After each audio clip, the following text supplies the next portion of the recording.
Hi everyone, I'm Graddles, and welcome to the questions and answers guide to Satisfactory. So, if you're thinking about buying the game but you don't know what it's all about, or if you just bought the game and you have so many questions on how to do things, I'm going to answer those today. So I took probably 25 to 30 questions that are frequently asked about the game Satisfactory, and I put it into a video and I hope you enjoy.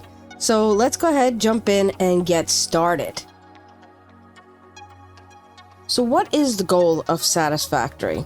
So your main goal is to build and automate factories to unlock milestones at the hub and send project parts to the space elevator.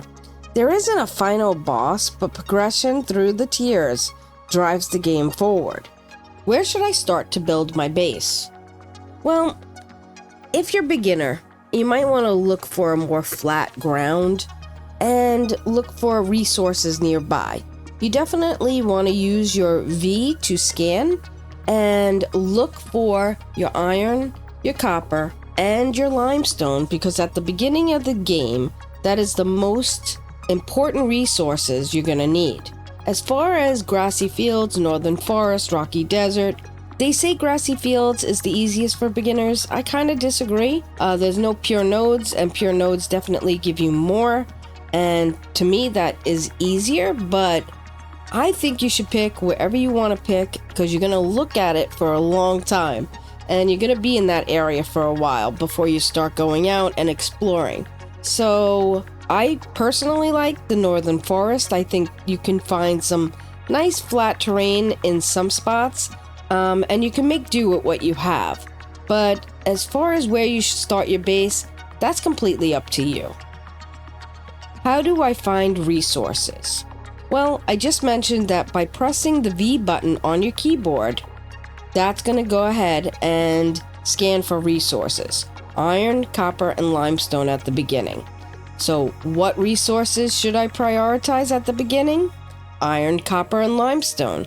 That's going to give you the plates, the rods, the screws, the concrete, everything you need to get started, to start building towards getting those milestones done in the hub. So what is the hub and why is it so important? Well, the hub is your main progression building. It's where you're going to unlock milestones. That's going to give you new building tools, and it's going to further you into the game. So those are the basics when starting the game. So that brings us to automation. How do I automate production? Well, you have to set up miners, because they have to mine up the materials you need, whether it's iron, copper, limestone, and further on down the road. Then they have to smelt those things into the smelters, and that will give you ingots. The ingots will be put into constructors, and the constructors into assemblers. So sometimes you only need constructors. That would make your plates, your rods, your screws, stuff like that. But then you need assemblers to assemble those things, like reinforced plates or modular frames. And then you could use splitters and mergers to balance inputs and outputs, and that would feed everything into a container. Why is my factory not producing items? Well, there's usually 3 things that maybe could be your problem. You don't have power, and if you don't have power, it won't be powered. So check your connections to your power, or if you're limited on power, because you might have to up your wattage. You might have the wrong recipe. If your recipe is not selected inside the machine, so you might have iron selected for copper, it won't work. And then check your belts. Delete them, put them back in. Make sure your belts aren't misaligned or you forgot to add a belt. How do belts and lifts work? Well, belts move things horizontally, and lifts move things vertically. Both have speed tiers that match the machine's output. So you gotta watch that your belt matches what you're gonna be able to carry that your machine is putting out. So let's talk about that. What are the different belt speeds, and when should I upgrade? Well, your Mark 1 is 60, so you can only put 60 items per minute on that belt. Your Mark 2 is 120, so that's 120 items per minute. Mark 3 is 270 items per minute. Mark 4 is 480 items per minute. And Mark 5, 780. Now you do get a Mark 6, but that is so late game that you'll only use it for late game, and that will move things at 1200 per minute. So you'll need to upgrade your belts in order to match what you're making in your machines per minute. How do I balance input and output in my factories? Well, you could use splitters to divide resources evenly, and you could either do it in a manifold sense, which goes down the line, or you can do it as a balance. So you could put one down, split it into 3, and they would all go into the machines evenly. Then you have mergers that would combine your outputs. You could set them up the same way, either manifold or balanced, and then they would go into your containers for storage. Always try to match the machine rates to the recipes for a smooth production. How do I power my factory? Well, in the beginning, you get biomass. Biomass can be turned into solid biofuel. So at the beginning, you'll get some biomass burners, and you can use constructors and containers to make an assembly line. This will help you to turn your grass and your wood into biomass, and then your biomass into solid biofuel, and that'll go down a line of belts and splitters to connect into your biomass burners. That'll give you some nice power to get started at the beginning. But then it's time to upgrade to coal. Coal will be your first self-sufficient that you don't have to feed it anything. So with the biomass burners, you still have to collect leaves and wood. With coal, you can mine the coal and then turn that into power. Next, you can go to oil. That would be the most obvious. So oil will then up your production another click, which is always nice. If you really want to get further, nuclear would be the way to go. There are also some geothermals around, but they're not very reliable. So I would go from biomass to coal and coal to oil, and then if you want to do nuclear, go right ahead. Each step provides you with a more scalable energy, so you'll get more with it every time. Why does my power keep shutting off? Well, usually it's because your consumption is higher than your production. So at the very beginning, especially with biomass or even coal, you're going to have to add more power if you're using more consumption. So always check your poles, go into your poles, and see what your consumption is compared to what your production is. So what's the best early game power source? Well, I just told you. It is biomass, but next it's going to be coal. That is the first self-sufficient power you're going to get. After that, oil, and then nuclear. How do I transport resources long distance? Well, there's quite a few ways. You can use your belts, and you can run them infinitely everywhere if you want. But that is a kind of slower method. Later on in the game, you'll get trucks, you'll get trains, you'll get drones, you get hypertubes to move yourself. Each one has its own advantages. Trains and drones are best for mid to late game, so I would definitely go with those. So that brings us to another question. Are trains worth it? Absolutely. I'm actually doing a series right now where it's very train heavy, and it literally depends on trains to get stuff into the hub and out of the hub. So yeah, they're reliable, they scale well, and they can move massive amounts of resources for a long distance. Next question. How do drones work? Well, they connect to 2 drone ports. They are powered by battery, fuel. Originally, they were only powered by batteries, but now you can use fuel. You can use turbo fuel, which is amazing. One of the great things about drones is they are good for small areas, high value items, especially between distances that are hard to reach locations, like maybe very high and very low. So if one area that you need to bring it to is very low in a canyon and the other one is really high on a cliff, if you use a drone, you can bring it down so much easier than you would be a train. And do you know they only need to be powered on one end? They do a round trip. So if you power it on one end, it will make the round trip for you.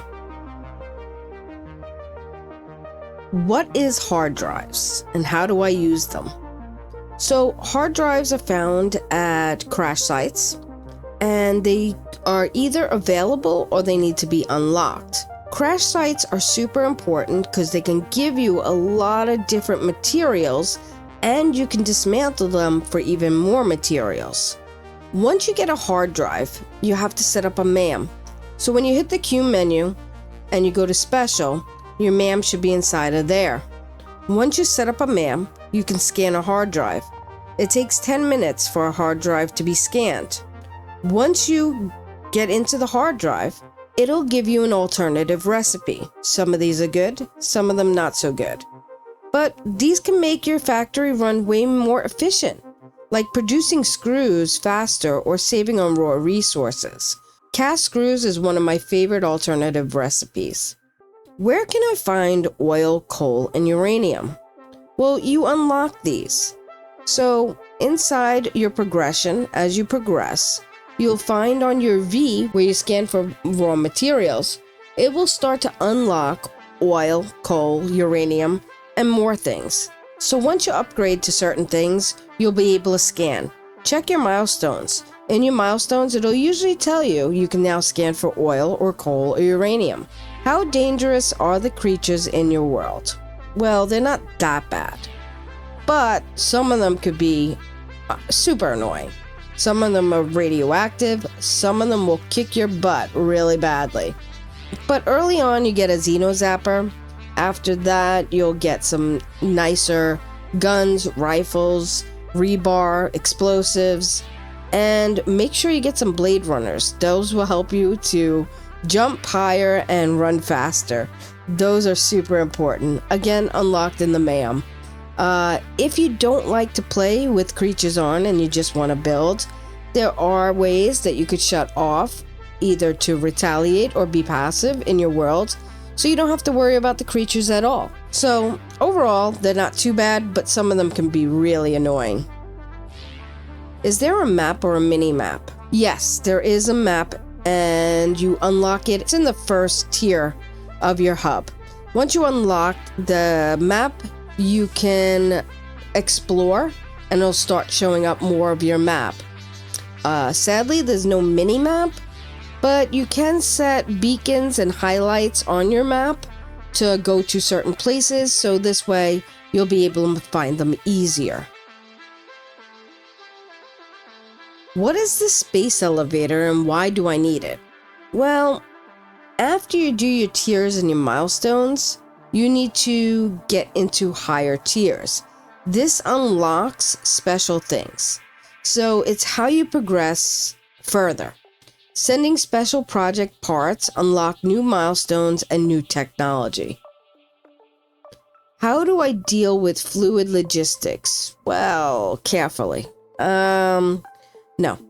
Pipes, pumps, and refineries. That's kind of it. You use your pipes. So you get Mark 1 pipes, that's 300, and Mark 2 pipes do 600. Both work well, but you are going to have to watch your flow limits and your head lift, and pumps help to push liquids uphill. So if you're going straight up, obviously, if you have water, gravity is going to flow down. You're going to have pumps to push that water up. So as you deal with it, you'll notice different things, but you should be able to work on it, and there are videos out there to help you with the fluid logistics. Is Satisfactory multiplayer? Yes. Up to 4 players can play and join your session, and you can build together. It's a lot of fun. You could explore it together. And it's just a fun way to play this game. You can play it all the way through, and your progress would be joined together. You can build completely on separate ends of the map, and it's super good. But there has to be only one host. The only way to share is if you shared your save and gave it to somebody else for them to host the game. Otherwise, there's one host, only one host. Is there combat in the game? Yes, but it's secondary. Most of your time is spent building and not fighting. Although if you explore, there's plenty to fight. There's a lot of combat if you want it. But most of the game is not about fighting, it's about building. Does the map have multiple planets? No, unfortunately, there's only one map.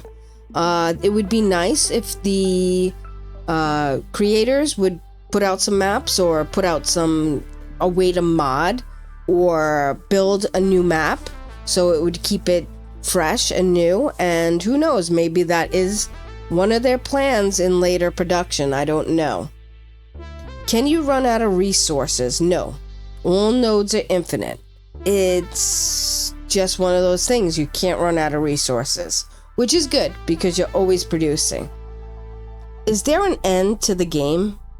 Well, yes. When you finish all the milestones, there is a nice ending finale. But you can continue to work and expand on your world indefinitely. It's nice that you can continue to go, but the problem is I see no reason to keep producing items if there's nowhere for it to go, right? So I would definitely say that there is an end to the game, but you could definitely keep going if you want to. It just has no purpose. So here we are at the end, and I have a bonus tip for you, and it has to do with hard drives. Unlocking hard drives, you don't want to go too far ahead. What I mean by that is, if you want the cast screws recipe, and you already pass and move on to the second tier, you probably will not get cast screws for a long time. That is something you want to unlock really early in the game. So before you pass any milestones, if there's a particular alternative recipe that you want, don't get too far in the game. Alright, so there you have it. It's some of the most frequently asked questions about Satisfactory, and we tried to answer almost everything in one video. And if this helped you out, please don't forget to like the video, subscribe, and for more Satisfactory guide tips and factory builds, come on back to my channel. I'd love to see you. And now I'd like to hear from you. What questions do you still have about Satisfactory? Drop it in the comments below, and I might feature it in the next video. So, as always, thanks for watching, and happy building. I'll see you next time. Bye.